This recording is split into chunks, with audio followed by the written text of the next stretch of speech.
আলাপ আলোচনার মাধ্যমেই পাক ভারত উত্তেজনা মীমাংসা দেখতে আগ্রহী বাংলাদেশ। দুপুরে এক ব্রিফিংয়ে পররাষ্ট্র উপদেষ্টা মোহাম্মদ তৌহিদ হোসেন এই কথা জানান। তবে ভারতে অবৈধ বাংলাদেশি পরিচয়ে 1024 জনকে গ্রেফতার ও 2 আল কায়দা জঙ্গি আটকের দাবি সম্পর্কে বাংলাদেশকে কোনো তথ্য দেয়নি দিল্লি। আটক ব্যক্তিরা বাংলাদেশি নাগরিক হলে প্রমাণ সাপেক্ষে তাদের ফেরত নেবে বাংলাদেশ। এদিকে জাতিসংঘের তত্ত্বাবধানে মিয়ানমারের রাখাইনে ত্রাণ পাঠাতে করিডোর খোলার বিষয়ে শর্ত সাপেক্ষে একমত ঢাকা। আরো জানাচ্ছেন নাদিয়া শারমিন। কাশ্মীরের পেহেলগামে পর্যটকদের উপর জঙ্গি হামলার ঘটনাকে কেন্দ্র করে পাক ভারত সম্পর্কে আবারও তৈরি হয়েছে উত্তেজনা। পারমাণবিক ক্ষমতাধর দুই দেশের সম্পর্ক তলানিতে পৌঁছেছে। উত্তেজনার এই ঢেউ প্রতিবেশী বাংলাদেশেও প্রভাব ফেলতে পারে বলে শঙ্কা আছে। তাই এ নিয়েই প্রশ্ন আসে পররাষ্ট্র উপদেষ্টার সংবাদ সম্মেলনে। আমরা চাই না যে এখানে কোনো বড় কোনো এমন সংঘাত সৃষ্টি হোক যেটা এই অঞ্চলের মানুষের জন্য কোনো বিপদের কারণ হয়ে উঠতে পারে।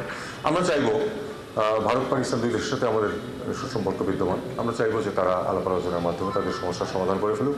তবে তিনি জানান, দুই দেশের সংঘাত সমঝোতায় আগ বাড়িয়ে কোনো পদক্ষেপ নিতে আগ্রহী নয় বাংলাদেশ। আমরা চাইব যে তারা নিজেরাই সমস্যা করে ফেলুক। তারা যদি আমাদের সহায়তা চায় যে আপনারা মধ্যস্থতা করুন, তাহলে হয়তো আমরা যাবো, কিন্তু তার আগে আমরা আগ বাড়িয়ে কিছু করতে চাই না। শনিবার ভারতের গণমাধ্যম জানায়, ভারতের আহমেদাবাদ ও সুরাট থেকে এক রাতেই 1024 জন বাংলাদেশিকে গ্রেফতার করা হয়েছে। যদিও উপদেষ্টা বলেন, এই বিষয়ে ঢাকাকে আনুষ্ঠানিক কোনো তথ্য জানায়নি দিল্লি। এখন পর্যন্ত আমরা এই ব্যাপারে একটু পত্রপত্রিকাতেই দেখেছি, এর বাইরে কোনো অফিসিয়াল কমিউনিকেশন আমাদেরকে দেওয়া হয়নি।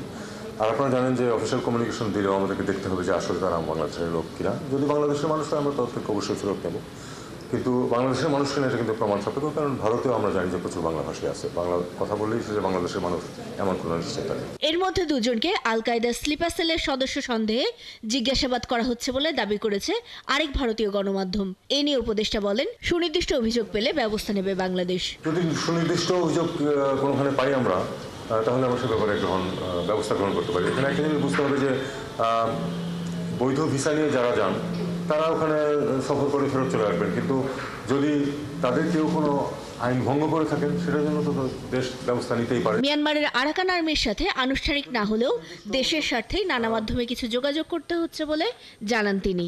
আমাদের নিজেদের স্বার্থেই কোনো না কোনো ধরনের যোগাযোগ, আমরা অফিসিয়াল যোগাযোগ অবশ্যই করতে পারি না একটা নন সেক্টরের সাথে, কিন্তু কোনো ধরনের একেবারে বিচ্ছিন্ন সম্পূর্ণ থাকবো, আমরা চাইলেও বিচ্ছিন্ন থাকতে পারবো না।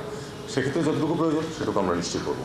আর রাখাইন রাজ্যে জাতিসংঘের চাওয়া অনুযায়ী শর্ত সাপেক্ষে ত্রাণ পরিবহনের করিডোর দেওয়া হবে বলেও জানান উপদেষ্টা। নীতিগতভাবে আমরা একটা সম্মত, কারণ এটা হিউম্যানিটেরিয়ান একটা প্যাসেজ হবে, কিন্তু এটা আমাদের কিছু শর্তাবলী আছে, সেগুলি আমি ডিটেলস এখন যাচ্ছি না। ভারত ভ্রমণে বাংলাদেশ কোনো নিরাপত্তা নির্দেশনা না দিলেও আপাতত দেশটিতে ভ্রমণে নিরুৎসাহিত করছে পররাষ্ট্র মন্ত্রণালয়। বাংলাদেশের সাথে ভারতীয় সীমান্তে বাড়তি কোনো নিরাপত্তার উদ্যোগ এখনো নেওয়া হয়নি বলেও জানান উপদেষ্টা। নাদিয়া শারমিন, ৭১, ঢাকা।